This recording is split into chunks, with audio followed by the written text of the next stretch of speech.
Hi, I'm Evie Kimsing, editor of IdentityWeek.net. We're going to jump into a conversation today about the EU identity wallet and the travel industry's stake with that. I'm joined now by Annet Steenbergen, who is advisor of digital identity and travel at the EU Identity Wallet Consortium. It's great to speak to you today, Annet. Thanks for having me, Evie. You've obviously had lots of experience bringing travel together with identity management.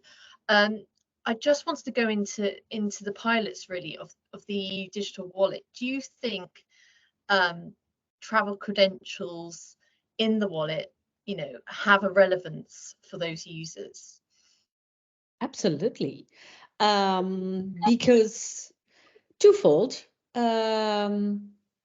It's for the user very important that you have a very simple and easy and safe process whereby it makes your trip easier.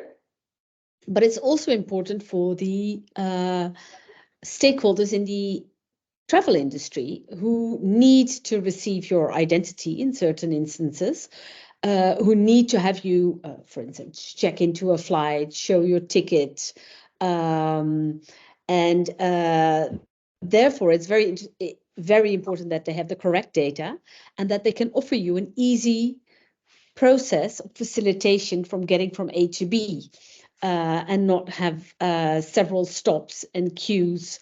And that all comes back to a digital identity. So it means you can do you can start the process of, for instance, check into a flight, board a ferry, buy a train ticket from home, and you can do that from your wallet, pay from your wallet, but also add your name from the wallet. So it will be a correct name if that is needed to buy a ticket. But then also the process itself, when you are about to start to travel, that can be made easier under the right circumstances. Your face can be used to pass certain touch points. And that makes it also safer for yourself as a passenger, but also for the whole passenger facilitation. So for the companies that provide the travel, and are in a lot of cases, they have to comply with certain regulations and make sure that the person that's traveling is the person that is actually traveling. So they have to check identity, and that is all made easier. So it's better for the traveler, and it's better for the travel companies and the government, of course, let's not forget. And then we started to see, possibly this idea of the passport being integrated with the DTC, the digital travel credential. But what's your thoughts on this being included or excluded from the wallet permanently, if you like? So you're referring to the ICAO digital travel credential, and that is a specification that has come out of the ICAO Traveler Identification Program. They're responsible for travel documents, and this is a digital file that contains your passport data and is secured with public key infrastructure. This is not an EU thing, but it's an ICAO, which is, of course, a UN body that deals with this. But it's a very important standard because the travel document standards are set there, and this is a digital version of it. And there will be 2 more DTC versions coming.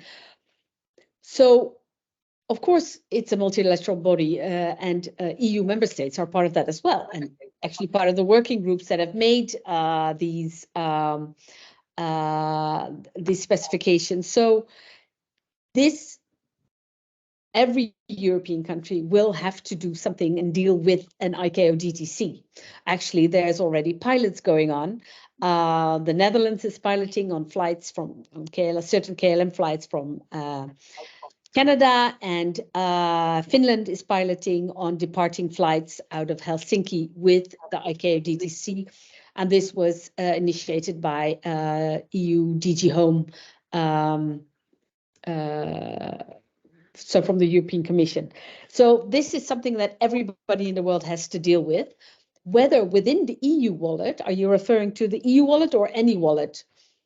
Because the EU wallet, of course, will have to probably deal with this as well. And I know this is still being worked on, I guess. That's why there's a pilot at DG Home, but also within the consortiums, and especially the EU Wallet Consortium, being looked at, because what do we do with this?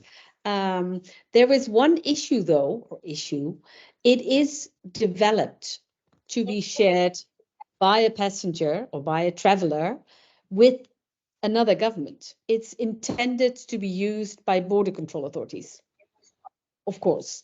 And so it is a file that you can break apart technically, but if you do it and you take the attributes out individually, for instance, or a few attributes, you cannot call it an ICAO DTC anymore. So right now, the industry and the governments are thinking about this and looking for solutions.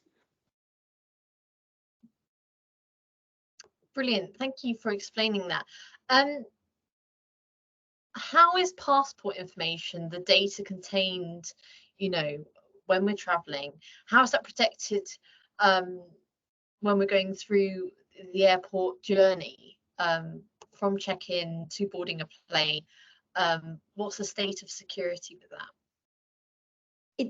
I can't speak for every boarding of every flight and every airport in the world and every government in the world, because there are different legal regimes regarding privacy, etc.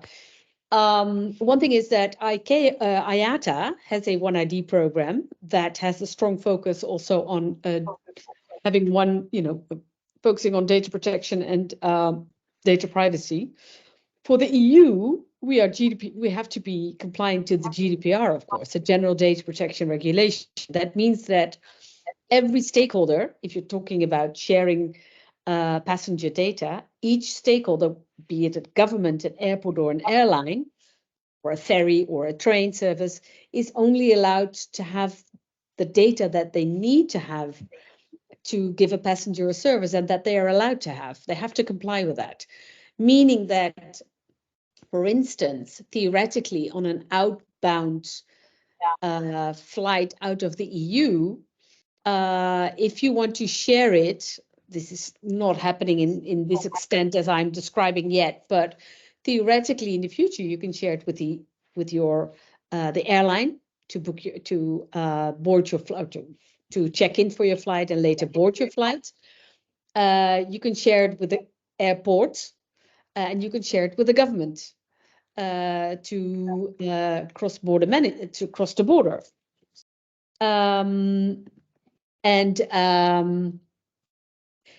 Each stakeholder will have different level of information, personal information from you that they are allowed to have. A government, of course, needs the full passport, all data.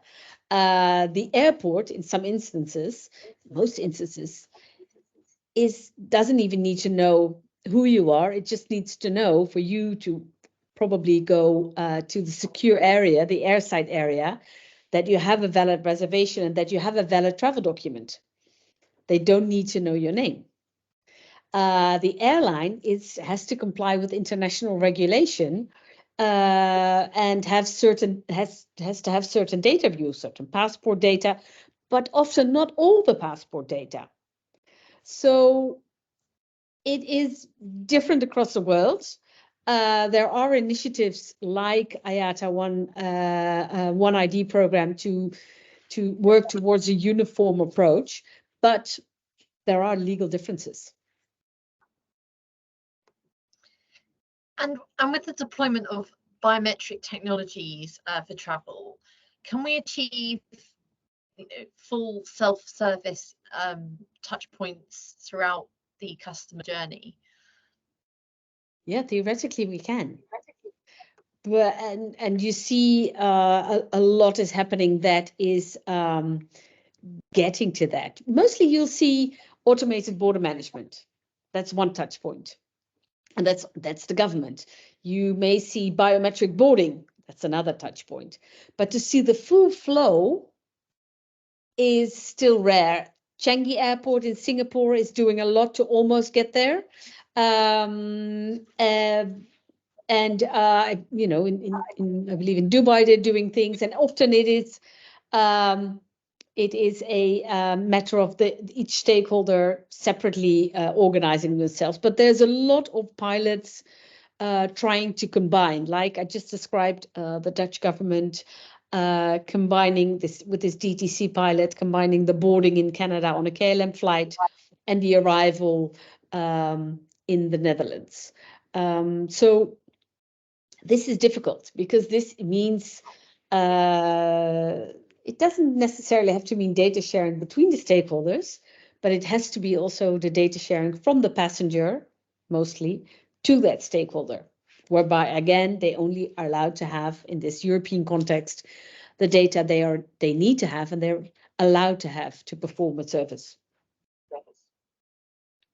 Yeah, it's restricted, that data that, you know, they shouldn't know more than they need to. Exactly. It's great to speak with you today, and I'm looking forward to meeting you in person this June for Identity Week Europe. It's really exciting. Thank you so much, Annet. You're very welcome. Thanks for having me.